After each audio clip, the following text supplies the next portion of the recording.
Hi guys, just want to talk about some tips for when you're selling. So for those people that are thinking of maybe selling fairly soon, or whether it be in 3 or 6 months, it's important to understand the algorithms that come into play. A lot of the times some owners make the mistake of listing and then finding out down the track, once they're already a long way down the path, that they made some errors. And there's nothing worse for a seller who hasn't had the right advice leading up to that. So I just want to run you through some of the tips here for you. So number one, it's important to have an agent who's representing yourself, who's got a proven track record in selling in a buyer's market, but also a seller's market. We're in a transitional stage where it is a buyer's market, no question about it, but it's important to know that they've been able to hold their head high, have integrity, but also give the right advice. What I have found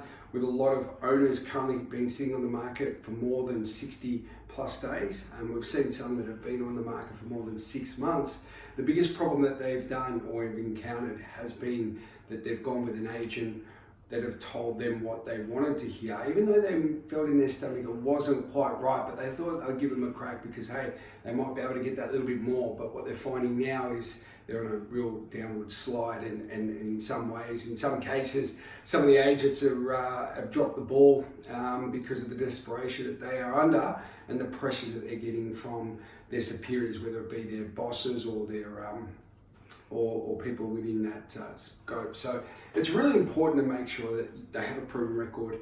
And the other thing I'd like to point out is testimonials. There's a lot of agents out there that have good numbers, but what's surprising is like having Google reviews and TripAdvisor. When you stay somewhere, you want to know whether it's going to be of a high quality and whether that service is going to be there. There's some agents out there at the moment that don't have those testimonials, can't guarantee that. And when they can't guarantee that service and they're just giving you lip service, that's where sometimes some agents come unstuck, and more importantly, some sellers out there get caught out. Method of sale is very, very important. Being a very flexible agent, whether I could do an auction, being an auctioneer and having auctioned well over 1,000 properties, I can handle an auction campaign, but also do a lot of private sales. So having that flexibility is very important, but at the moment, the flavour of the month hasn't been auctions. So, a lot of people are saying, well, should I do private sale? In some cases, 12 months ago, some properties you would say, yes, go to auction because we've got strong interest. Because the pool of buyers have shrunk a little bit due to the lack of investors, tightening of the banks, etc., which I've shown in the last blog that I chose and sent out. Those lack of buyers haven't created the competition. However, if you've got strong competition, you can still go to auction and get great results. Clearance rates at Melbourne at the moment are just hovering just above 50%, and only a year and a half ago they were tracking well over 80%. So once again, it's important to pick your mark, pick the right agent that's going to have your best interest at heart. Advertised price is a big killer for sellers that don't sell in the first 2 to 4 weeks. If you've got your property, and it's a real bane of mine, I'm getting on a little bit of a rant here, but if you are putting your property at a price way above the market, because either the agent's giving you that advice or you've chosen to put that price on, and after 4 weeks you've been able to get hardly any buyers through, well, ladies and gentlemen, you only got yourself to blame or that agent. What I have found in the last 6 to 12 months, we're starting to see a bit of a property bubble where agents have overpromised or owners have set an unrealistic target for agents, and those targets haven't been met. And the biggest problem is lack of buyers coming through, lack of inquiry on the internet, and we're seeing that time and time again. So what I would say to those sellers out there, if you're serious, make sure you know roughly where it is. And now with the new statement of information, which is actually what sellers have to provide by their agent as to 3 comparable sales as to what has sold, it gives us a clear indication of where you're sitting. So if you are one of those owners that want to surf the market for 6 months, well, in a market where it's sort of sliding down a little bit, you may have to be sitting on the market for some time. It could be in some cases 12 months, 18 months. We've seen recently an agent have a couple of properties on their books in excess of 6 months, and still the price on their property is just dropping and dropping.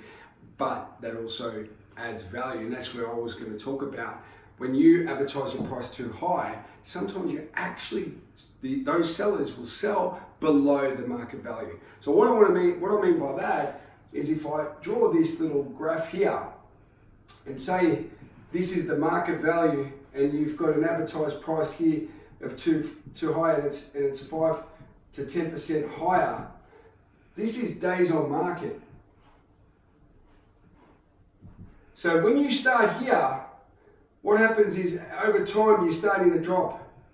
And if you haven't been able to hit them, what a lot of people find is they're actually getting, after 60 days, they're actually in some situations, some owners have actually sold below what the true value of their property is. And I'm seeing that firsthand, and being in this industry, Warren Buffett is the best at getting great opportunities, and this is the great opportunities now out there that I'm seeing bargain basements where agents have overpromised, and as the time's gone on, the owners have been worn down. They're just tired of actually going out into public. People have become reclusive. They don't want to have chats with family or friends because the common denominator is, how's your market? Have you sold your home? Have you done this? Have you been able to get that result? That's the last thing they want to hear.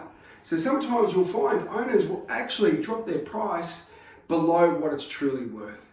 Now, I can tell you now, I've got some great tips for you on that. If you want, feel free to call me on that.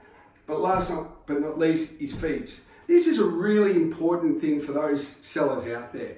Generally speaking, if you're in a large corporation or large franchises, they generally have higher fees because there are franchise fees. Being part of a franchise previously and having worked in a large corporation, the fees there can generally be between 2.5% to 3% and 3.5% when I first started out in real estate. What we're finding now is that the franchisor will take a clip off the fee, which is fine, which is what they're there to do, to be able to provide and get that service. However, just so you know, those sellers out there, fees are negotiable. And what I mean by that, it's fair to say in this current market, anywhere between 2 and 3% of the sale price is fairly common in this area along the peninsula. We have seen some agents actually drop below 2% quite frequently, which tells me a little bit of desperation, because either they're getting pressure from their employers because they haven't been able to get the listings or sales. They're just willing to do it at anything, which is a little bit of a danger. To me, that's alarm bells right there. If they're willing to throw their own money down the drain, what are they going to do with your property? They might tell you what they want to tell you, what you want to hear with your advertised price, but I can tell you now, they'll be getting out the jackhammer. They'll be getting out Thor's big hammer to try and crunch you into line so that they get a sale. That, to me, ladies and gentlemen, is a bad recipe. So make sure you know that the fees are negotiable. So I am saying to people, at the moment, if an agent's coming in and promising a figure, I'd like to tell you there's two components with selling. The sales fees, but also there is marketing included. Now, some marketing, unfortunately, the cost of marketing has risen, and the prices are there. We can see that. And as a business owner for the last 10 years, I've seen some astronomical costs. So the biggest problem that a lot of owners is hard to swallow is the actual cost of advertising has actually increased substantially over the last 3 to 5 years, which is very, very important for you to know. But what I would say, a good tip for you, and this is a really good tip, guys, for those people that have agents and they've done their interview process, if your agent has promised you an unrealistic figure, you have the right to ask the question, will you be able to cover the advertising costs out of your own pocket? That is a real true fact. You can actually push that onto them. Now, what I am saying is this: you either see whether this guy is, or lady, or whoever, whether this person has actually given you false hope in the event that they can secure your listing so that they can actually get some momentum in that pocket or patch that they're looking after, or their BDA, which is the business development area that they've been allocated. But once they've got a property, they can do open for inspection. So basically they can use your property as a launching pad to get more listings. But if they can't guarantee your price, I dare say, ask the question, will they guarantee to pay the advertising costs that are willing to, they're asking you to pay? Because I can tell you now, there's a lot of owners at the moment that are sitting there, been on the market for more than 6 months, and they are desperate to get away and they're feeling trapped. It's important that you know that you can get out of it. So if you want any more questions, feel free to log on, call me, email me, happy to chat. Thank you.